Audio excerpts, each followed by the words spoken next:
देखा कि हनुमान जी ने किस तरह से विग्रह को वो किया है, कुछ नहीं हुआ। तो उसी समय सब आपस में ही चर्चा करते हैं, नल नील विशेष रूप से, कि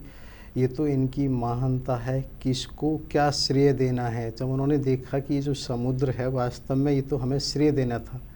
इनको क्या ये कैसे भी कर सकते हैं। और ये वास्तविकता इसलिए भी सेतु बंधु को हम ये मानते हैं, कल्पना करो आज के भी समुद्र को जब हम देखते हैं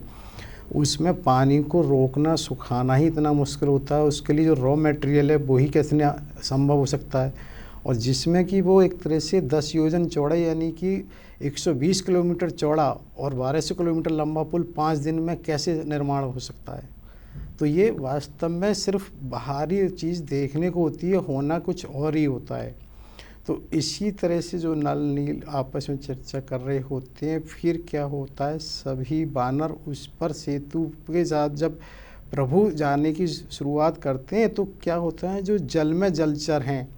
प्रभु के दर्शन करने के लिए ऐसा आता है कि वो इस कदर दोनों तरफ पुल के निकल आते हैं सेतु के, कि वहाँ पर उनके केवल सिर ही नज़र आ रहे होते हैं और कुछ नहीं, क्योंकि उनको सभी को ऐसा लगता है एक झलक पा जाए। उसमें छोटे बड़े सब तरह के इस तरह के जलचर हैं, कोई योजन बड़ा भी है, कोई छोटा भी है, और वो सब इस तरह से व्यवस्थित हो गए हैं कि सभी को ये कि प्रभु के दर्शन किसी भी तरह से हो जाए। तो यहाँ ऐसा भी आता है कि जब इस तरह की स्थिति हो जाती है कि वहाँ जल तो दिखता ही नहीं है, जीव ही जीव, तो उसमें जो वानर हैं वो एक तरह से उनका खेल सा होता है, तो वो उन जीवों के ऊपर ही पैर रख रख कर ही आगे बढ़ रहे होते हैं। तो उन्हें एक अच्छा आंदोलन से नहीं कहें, एक तरह से आतुरता क्रीड़ा भी हो जाती है। तो इस तरह से सारे लोग उसको पार कर रहे होते हैं। और यहाँ ये भी आता है कि उधर वानरेन सुग्रीव ने ही भगवान से ये निवेदन किया कि आप एक काम करें, हनुमान जी के कंधों पर और अंगद के कंधों पर लक्ष्मण जी उसके, क्योंकि काफ़ी लंबा पुल है इस तरह से, तो वो ऐसा ही करते हैं। और ऐसा भी आता है कि जो वो सारे पुल को पार करने के बाद जब अंतिम यूथफ है, जब तक वो नहीं पार हो जाता तब तक वो सेतु पर ही रहते हैं। सभी का उन्हें ये विशेष ध्यान होना होता है कि कैसे क्या है। यहाँ पर एक चीज़ बहुत महत्वपूर्ण और है कि देखिए, जो रावण आचार्य के रूप में रहा है, तो हमें ये चीज़ बहुत समझनी कि एक ही व्यक्ति हर किसी के साथ अलग अलग भूमिका में अलग अलग कर्तव्य निभाने की स्थिति में होता है। ऐसा नहीं होता, हम प्रायः किसी भी व्यक्ति से ही द्वेष और राग कर लेते हैं, जबकि वास्तव में कोई भी एक व्यक्ति प्रत्येक समय एक सा नहीं हो सकता है। जैसी किरदार की आवश्यकता होती है वैसे है। और इसी से देखिए कि जो कर्तव्य निर्वाह है, क्योंकि जहाँ आचार्य का और यजमान का कर्तव्य है वहाँ उन्होंने किया, इसके बाद जब शत्रु वाली बात हुई तो शत्रु का है। तो ये चीज़ बहुत विचारणीय है कि हम प्राय एक ही व्यक्ति से एक ही उसमें रूप में देखते हैं, क्योंकि वहाँ पर कर्तव्य दोनों के यजमान और आचार्य के हैं, और जब वो कार्य पूरा हो गया तो कर्तव्य पूरा हो गया, उसके बाद दूसरा हो जाता है। इसी उसमें एक मुझे और प्रसंग स्मरण आता है कि भीष्म पितामह का, क्योंकि जब वो महाभारत में ऐसा आता है सभी को पता था भीष्म पितामह का कौरवों से नहीं मन मिलता था, पांडवों से था, लेकिन वो अपनी प्रतिज्ञावश उस आसन से जुड़े हुए थे, जो भी उस पर विराजमान होगा उसी की सेवा करनी है। तो जब करनी है तो वो मजबूरी बस उससे ही जुड़ने के कारण वो कौरवों के साथ होते हैं। और ऐसा आता है कि दुर्योधन उन्हें जब उकसा देते हैं कि आप सेनापति हैं और कुछ नहीं हो रहा है, तो ऐसा प्रसंग आता है कि उन्होंने ऐसी प्रतिज्ञा की है कि कल मैं पांडवों का वध कर दूंगा। जब इस तरह से प्रसंग आता है तो ये भी बात आती है कि वहाँ पांडवों में एक तरह से वो छा जाता है, अब क्या होगा, कैसे होगा।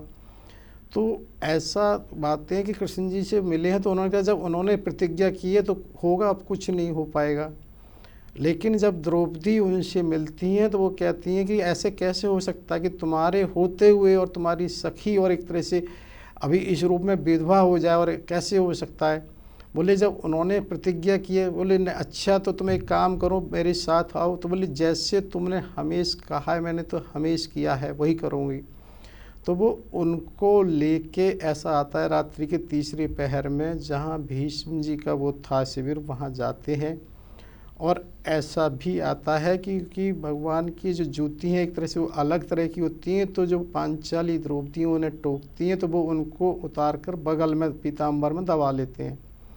और वो वहाँ पर शिविर में जाने पे भीष्म पितामह के पास जाती हैं और अपनी चरण बंदन करती हैं, क्योंकि भीष्म जी वहाँ पर ऐसा आता है ध्यान में बैठे हुए हैं और एक तरह से कहा तो जाता है भगवान कृष्ण का ही ध्यान कर रहे हैं।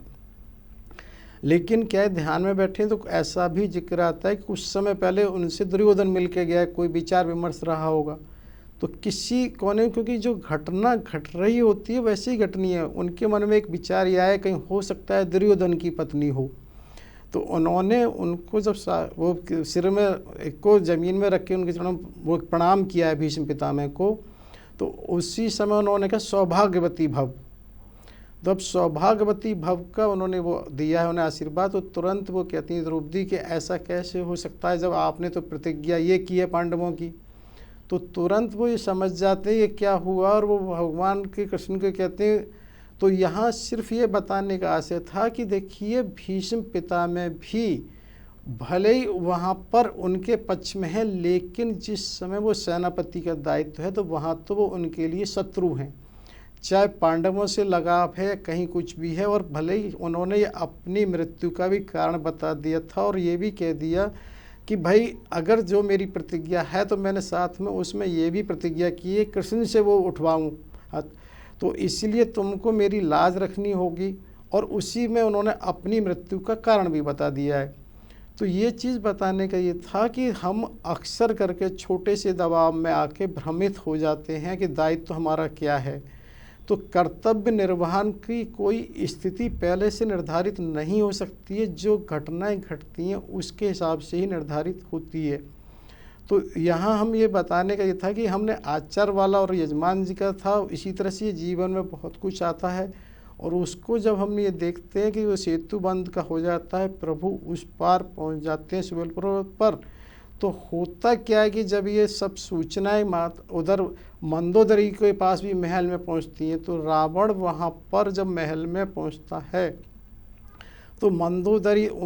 रावण को एक तरह से समझाती है अपनी उसमें कि भी रावण को समझाने का बहुत प्रयास करती हैं। क्या होता है, रावण को एक तरह से नेत्रों में जल भर के अपना पल्लू पसार के उसको एक तरह से